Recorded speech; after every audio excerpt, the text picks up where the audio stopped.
Gata, m-am săturat. Trebuie să-i fac să plătească.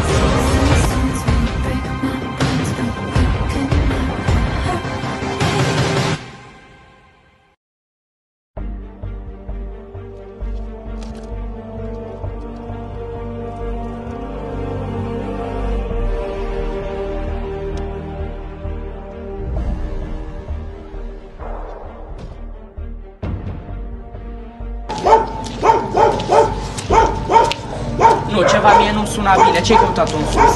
Iar ai fost la mine? N-am fost la Iris. Bun.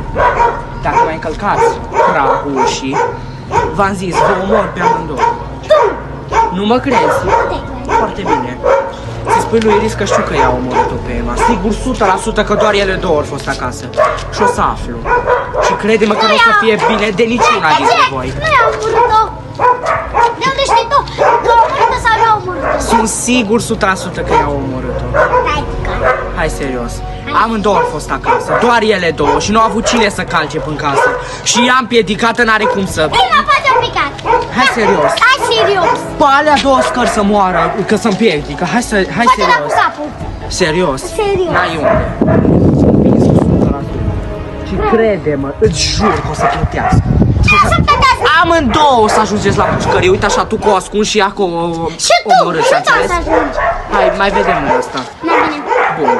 Dacă mai îmi calci curtea, jur. Ce Chem faci? poliția, chem poliția. Da, da.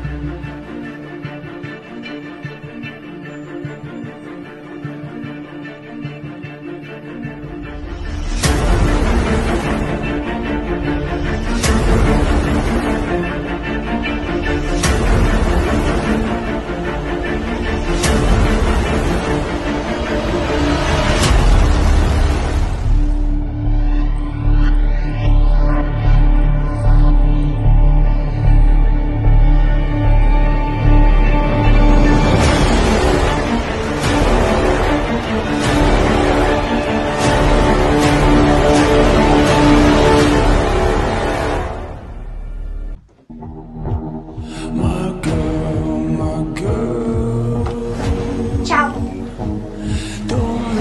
Hello. Ce faci? Jur că te omor.